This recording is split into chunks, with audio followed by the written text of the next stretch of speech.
Welcome to bird media. నేను మీ Pawan Krishnamurthy.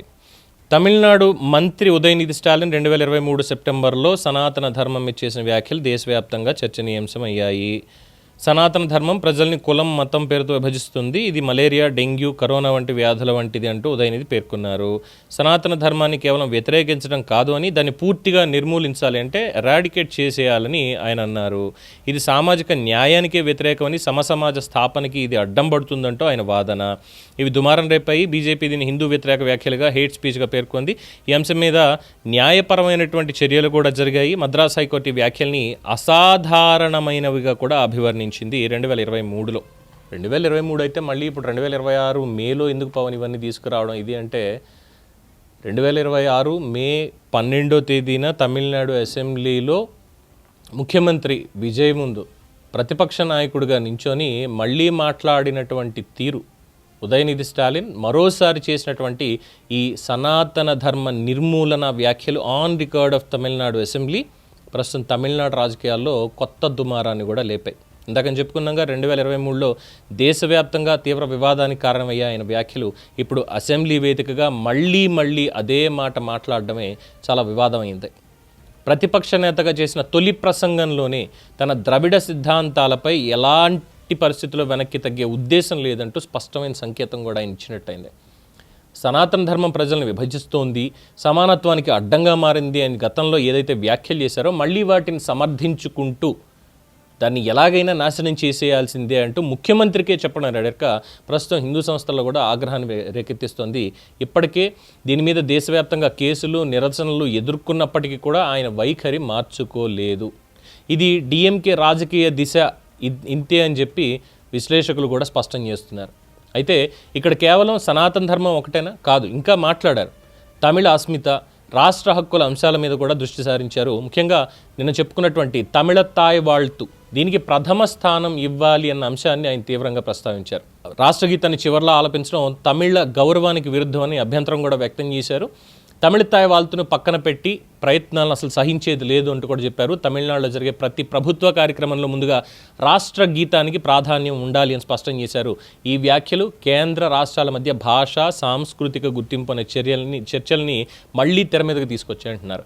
At the same time 2023లో మాజీ governor RN Ravi జాతీయ రాష్ట్ర గీతాల ప్రోటోకాల్స్ మార్చేందుకు ప్రయత్నించారు, అప్పటి డిఎంకే ప్రభుత్వం దాన్ని అడ్డుకుంది అంటూ కూడా ఉదయనిధి గుర్తు చేశారంటే ఇది సాంప్రదాయ వివాదం, కులం దీని గురించి కాకుండా తమిళ హక్కుల పరిరక్షణగా ప్రజలను నిలబెట్టే ప్రయత్నం డిఎంకే చేస్తోందని చాలా స్పష్టం.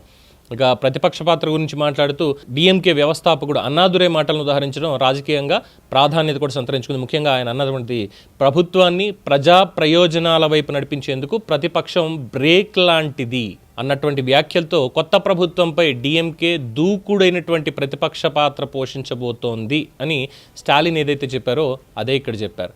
అయితే సామాజిక న్యాయం పేరుతో సనాతన ధర్మం మీద ఇలాంటి వ్యాఖ్యలు చేయడం అది రాజకీయ ధైర్యమా, లేదంటే హిందువుల విశ్వాసాలని రెచ్చగొట్టే వివాదాస్పద రాజకీయ కార్యక్రమమా? తమిళనాడు రాజకీయాల్లో దీని మీద రేపన్న రోజు ఖచ్చితంగా ఈ చర్చ మరింత వేడెక్కే అవకాశాలు కూడా కనిపిస్తున్నాయి. సో సనాతన ధర్మం మీద సేమ్ మళ్ళీ మలేరియా, డెంగ్యూ అనేటువంటి విధంగానే ఎరాడికేట్ సనాతన ధర్మ అని చెప్పి మళ్ళీ నోరు పారేసుకున్నాడు. సెకండ్, ఈ విషయంలో నిజంగానే మద్దతు ఇవ్వచ్చు. ఎందుకనంటే ప్రతి రాష్ట్రానికి ఉండేటువంటి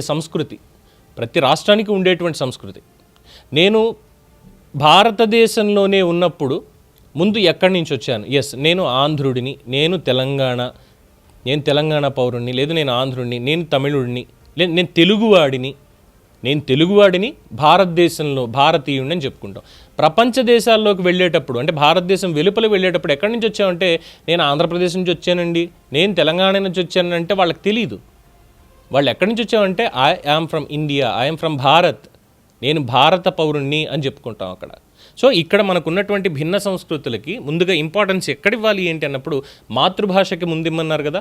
అట్ ద సేమ్ టైం ఇక్కడ తమిళ తాయ్ వాళ్తుకి ఆ గౌరవం దక్కి తీరాలి. దీనికి ఖచ్చితంగా ఉదయనిధి స్టాలిన్ని మెచ్చుకోవచ్చు. విజయ్కి దీని మీద కూడా సూచన చేయొచ్చు. ఎందుకంటే వందే మాతరం కానీ జనగణమన కానీ సేమ్ స్కూల్లో ఏదైతే ఫాలో అవుతామో దాన్నే ఫాలో అవుతే సరిపోతుంది కదా. ప్రతి రాష్ట్రానికి ఉన్నటువంటి గీతాలు, రాష్ట్ర గీతాలు ఉంటాయి. మనకి మా తెలుగు తల్లికి మల్లెపూదండ ఉంది, జై జై హే తెలంగాణ జననీ జయకేతన అని ఉంది. ఇవన్నీ కూడా ప్రతి అధికారిక కార్యక్రమంలో ముందు దీన్ని ఆలపించి తర్వాత వందే మాతరానికి వెళ్తారు. అయిపోయిన తర్వాత జనగణమన ముగిస్తాం.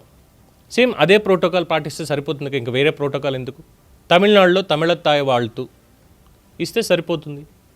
సో దీన్ని ప్రోటోకాల్ మార్చి దాన్ని పెద్ద వివాదాస్పదం చేయాల్సినటువంటి అవసరం ఏం లేదు. అన్నిటినీ మనం గౌరవించుకోవచ్చు, తప్పేమీ లేదు.